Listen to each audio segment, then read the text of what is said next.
नमस्कार मित्रांनो, मी अनिल महाल. आज आपण अमेरिकन राज्यक्रांतीबद्दल चर्चा करणार आहोत, जी 18व्या शतकातील एक महत्त्वपूर्ण ऐतिहासिक घटना होती. ज्याप्रमाणे लोखंडाने लोखंडाला कापले जाते, याचप्रमाणे या क्रांतीमुळे अमेरिकेला ब्रिटिश राजवटीतून स्वातंत्र्य मिळवून दिले आणि जगाला एक नवीन दृष्टिकोन दिला. चला या रोमांचक प्रवासाची सुरुवात करूया. अमेरिकन क्रांती जागतिक इतिहासामध्ये एक विभाजक रेख बनून समोर आली. कारण सर्वात प्रथम मातृभूमी आणि वसाहतामधील संबंधांना पुनर्भाषित केलं गेलं. या अतिरिक्त काही नवीन मुद्दे सुद्धा यामध्ये समाविष्ट केले गेले. प्रथम प्रबोधनाच्या वेळेस युरोपमध्ये ज्या काही नवीन वर्गाकडून मागण्या उठवल्या जात होत्या, अमेरिकन क्रांतीने त्या दिशेकडे एक सकारात्मक पाऊल पुढे टाकत या क्रांतीने विश्वाला नवीन संविधानाचं मॉडेल दिलं, ज्यामध्ये संसदीय राज्यव्यवस्था आणि मूलभूत अधिकारांचे प्रावधान होते. शेवटी अमेरिकन क्रांतीच्या परिणामामुळे युरोपच्या पश्चिमेस एक आर्थिक आणि राजकीय महासत्तेचा उदय झाला, ज्याने विश्व इतिहासात एक निर्णायक भूमिका निभावली. अमेरिकन क्रांतीचा प्रवास समजावून घेताना आपल्याला तत्कालीन स्वरूप समजावून घेणे आवश्यक आहे. उत्तर अमेरिकेमध्ये फ्रान्सिसी यांनी कनाडा या क्षेत्रामध्ये वसाहतीकरण केलं. वसाहतीकरण म्हणजे साम्राज्यवादी देशाने दुसऱ्या देशावर आर्थिक, राजकीय तसेच सांस्कृतिक वर्चस्व निर्माण करणे आणि तेथील संसाधनाचा वापर आपल्या मातृदेशासाठी करणे म्हणजेच वसाहतीकरण. तसंच इंग्रजांनी सुद्धा उत्तर अमेरिकेच्या पूर्व भागात 13 वसाहती स्थापन केल्या होत्या. वस्तुस्थिती म्हणजे अमेरिकन क्रांती उत्तर अमेरिकेच्या पूर्व भागात स्थापित ब्रिटिशांच्या 13 वसाहती विरुद्धचा तो विद्रोह. ब्रिटिशांनी या क्षेत्रामध्ये 1620 सालापासून वसाहती स्थापन करण्यास सुरुवात केली होती आणि 13 वेगवेगळ्या वसाहती स्थापन करून त्या वसाहतीला वेगवेगळे चार्टर तसेच गव्हर्नर आणि वेगवेगळ्या विधानसभेचे प्रावधान सुद्धा करण्यात आले होते. या विधानसभेत क्षत्रिय उच्चवर्गीय किंवा प्रतिष्ठित लोकांना प्रतिनिधित्व भेटत होतं. तसंच गव्हर्नर विधानसभेच्या सहयोगाने शासन व्यवस्था चालवत होते. या प्रकारे व्यावहारिक रूपाने जर आपण बघितलं तर ब्रिटिश अमेरिका वसाहतीमध्ये लोकांना काही अधिक प्रमाणात राजकीय स्वायत्ता प्राप्त होती. यामध्ये 1763 मध्ये फ्रेंच आणि ब्रिटिश भारतीय युद्धात फ्रान्सच्या पराभवानंतर वसाहतीवर जेव्हा ब्रिटिशांकडून अधिक नियंत्रण लावण्याचा प्रयत्न करण्यात आला, तेव्हा अमेरिकन जनता ते सहन करू शकली नाही. कारण अमेरिकन क्रांतीचे नेते वसाहतवादी फुटीरवादी होते. फुटीरवादी म्हणजेच असा व्यक्ती किंवा समूह जो एखादा देश, राज्य, संघटना किंवा समूहापासून वेगळे होण्याची वकिली करतो. मूळतः ब्रिटिश राजकीय व्यवस्थेत ब्रिटिश प्रजा म्हणून अधिक स्वायत्ता शोधली होती. या क्रांतीला स्वातंत्र्य संग्राम म्हणणे उचित नाही असं इतिहासकारांचं मत आहे. तर यामध्ये अमेरिकन वसाहतीला स्वातंत्र्यता सुनिश्चित करण्याच्या व्यतिरिक्त यामध्ये राजकीय, सामाजिक आणि आर्थिक परिवर्तन घटित झालेलं आपल्याला या क्रांतीमध्ये अभ्यासाला मिळतं. कोणतीही घटना एकदम घडत नाही, तर त्या घटनेमध्ये खूप काही कारणे असतात. कारण कोणतीही घटना घडणे हे युग किंवा योग नसतं, तर त्यासाठी अनेक जण प्रयत्न करत असतात. ते एखादं राष्ट्र आणि राष्ट्र म्हणजे त्या राष्ट्राची एक निश्चित भौगोलिक सीमा अंतर्गत राहणाऱ्या त्या देशांचे नागरिक सतत प्रयत्न करत असतात. तेच कारणे पुढे आपल्याला अमेरिकन राज्यक्रांतीमध्ये दिसतात. ब्रिटिश वसाहतवादी हित आणि अमेरिकन लोकांमध्ये वाढत चाललेली टक्कर. लुई हायकर नावाच्या विद्वानांनी यामागे आर्थिक कारकाला महत्त्वपूर्ण मानलं आहे. तसेच त्यांनी असे घोषित केले की अमेरिकन क्रांती ब्रिटिश वाणिज्यवाद आणि अमेरिकन भांडवलशाही यांच्यामधील संघर्षाचा परिणाम.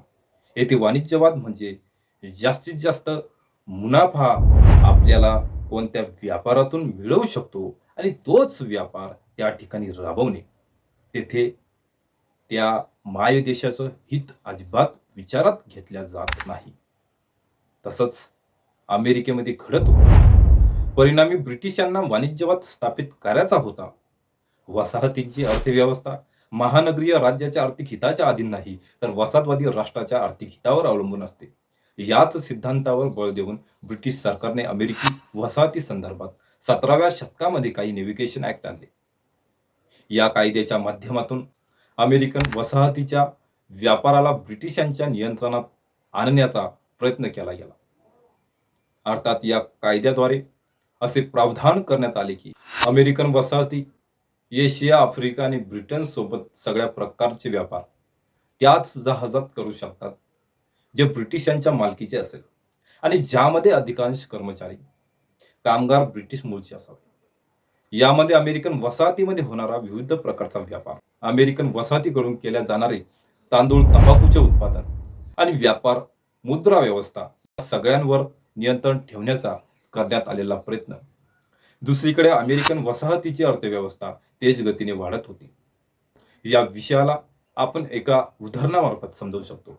जसं एखादा व्यक्ती आपण गृहीत धरून त्या माणसाजवळ आर्थिक संसाधनं सध्याच्या स्थितीला मोजके आहे. तेव्हा तो त्या संसाधनातून आपल्या मूलभूत गरजा कशा पूर्ण केल्या जातील याकडे तो व्यक्ती लक्ष केंद्रित करतो. आणि ज्यावेळेस त्याच्याकडे भरपूर प्रमाणामध्ये पैसा अडका येतो, तेव्हा तो आपल्याबद्दल समाजामध्ये घडत असलेल्या छोट्या-छोट्या गोष्टीकडे किंवा छोट्या-छोट्या बाबीकडे सुद्धा लक्ष पुरवत असतो. तसंच अमेरिकेसोबत घडलं. अमेरिकेच्या अर्थव्यवस्थेत त्यांच्या निर्यात व्यापारामध्ये 4 पटीने वृद्धी झालेली होती. तसेच उद्योगांचा सुद्धा विकास होत होता. त्या अतिरिक्त एक स्वतंत्र जहाजराणी व्यापार विकसित होत होता. ब्रिटिश वाणिज्यवादी धोरणाच्या अंतर्गत राहून अमेरिका भांडवलशाहीची प्रगती करू शकत नाही. तेव्हा 1767 मध्ये ब्रिटिश संसदेने 13 वसाहतीवर लादलेल्या नवीन कर आणि नियमांचा समूह टाउनशेड कायदा मंजूर केल्यानंतर पुन्हा वसाहतीमध्ये तणाव निर्माण. मॅसॅच्युसेट बे कॉलनीमध्ये विशेषतः तीव्र असलेल्या वसाहतीमधील वाढत्या बंडखोरीला आळा घालण्याचा प्रयत्न किंग जॉर्ज तिसरा यांनी बोस्टनमध्ये सैन्य तैनात केले. 5 मार्च 1770 रोजी बोस्टन हत्याकांडात सैनिकांनी आंदोलकांना ठार मारले. त्यामुळे स्थानिक भांडणे सुरू झाली. जहाज राणी कायद्याला कडक लागू करण्याचा प्रयत्न करण्यात आला. तेव्हा ब्रिटिश अमेरिकी वसाहतींनी विद्रोहाचा धडका घेतला. 13 वसाहतींनी जोरदार प्रतिसाद दिला. 1772 मध्ये रोड आयलंडमधील कर विरोधी निदर्शकांनी रॉयल नेव्ही कस्टम स्कूनर गॅस्को नष्ट केले. तसेच 16 डिसेंबर 1773 रोजी बोस्टन टी पार्टीमध्ये कार्यकर्त्यांनी स्वतःला भारतीयांचा वेश घातला आणि ब्रिटिश ईस्ट इंडिया कंपनीच्या मालकीच्या चहाच्या 340 चष्ट बोस्टन हार्बरमध्ये टाकल्या. ब्रिटनने सुद्धा निर्णायक प्रतिसाद दिला. बोस्टन हार्बर बंद केले आणि दंडात्मक कायद्याची कारवाई सुरू केली, ज्यामध्ये मॅसॅच्युसेट्स मधील स्वशासनाचा प्रभावीपणे अंत केला. 1774च्या उत्तरार्धात 13 वसाहतीपैकी 12 वसाहतींनी फिलाडेल्फियामधील कॉर्पोरेट हॉलमध्ये आयोजित केलेल्या पहिल्या कॉन्टिनेंटल काँग्रेसमध्ये प्रतिनिधी पाठवले. यामुळे देशभक्त प्रतिकाराचे समन्वय साधण्यास सुरुवात केली, जी सुरुवातीला वसाहतीमधील स्थानिक महाशय मिलिशियांनी चालवली होती. त्यांना फ्रेंच आणि भारतीय युद्धाचा अनुभव होता. त्यांनी स्वराज्य आणि संरक्षणाचे अधिकार सांगण्यास सुरुवात केली. 1775 मध्ये राजाने मॅसॅच्युसेट्स बे कॉलनी उघडण्याबद्दल बंडखोरीची स्थिती असल्याचे घोषित केले. 14 जून 1775 रोजी फिलाडेल्फिया येथील सध्याच्या इंडिपेंडंट हॉलमध्ये आयोजित करण्यात आलेल्या द्वितीय कॉन्टिनेंटल काँग्रेसने कॉन्टिनेंटल आर्मीच्या स्थापनेला अधिकृत करून जॉर्ज वॉशिंग्टन यांची कमांडर इन चीफ म्हणून नियुक्ती करून प्रतिसाद दिला. ही लढाई 2 महिन्यापूर्वी एप्रिल 1775 मध्ये सुरू झाली. तेव्हा ब्रिटिशांनी मिलिशियांचे शस्त्रे ताब्यात घेण्याचा प्रयत्न केला, परंतु लेक्सिंग्टन आणि कॉर्नकॉर्डच्या लढाईत त्यांना प्रतिकार दिला. कॉन्टिनेंटल आर्मीने ब्रिटिशांना बोस्टनमधून हद्दपार केले आणि प्रत्येक वसाहतीवर देशभक्तांचे नियंत्रण सोडले. यामध्ये वसाहतीतील वेगवेगळ्या वर्गाचे हित क्रांतीसोबत जोडले गेले होते. अमेरिकन क्रांतीला वर्गीय हितापासून वेगळं करून पाहिल्या जाऊ शकत नाही, कारण अमेरिकन भांडवलशाही वर्गाला क्रांती पाहिजे होती, कारण ते ब्रिटिश वाणिज्यवादी पॉलिसीपासून असंतुष्ट होते. तस्कर विरोधी कायद्यापासून परेशान होते.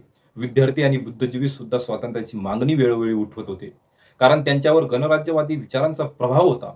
अमेरिकेचे राजकीय नेते सुद्धा क्रांतीच्या दिशेने आपले पाऊल टाकत होते, कारण ते सर्व आपलं भविष्य आझाद अमेरिकेत बघत होते.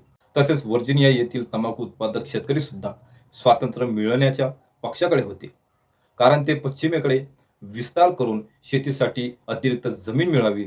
तसेच दुसरीकडे काही असे पण सामाजिक समूह होते जे क्रांतीच्या समर्थनात नव्हते, जसे की कुलीन वर्ग, ज्यांच्याकडे विशेष अधिकार होते आणि ज्यांच्याकडे विशेष अधिकार असतात ते कधीच आपले अधिकार सोडत नाही, तर जुनी व्यवस्था अधिक बळकट करण्याचा ते प्रयत्न करत असतात.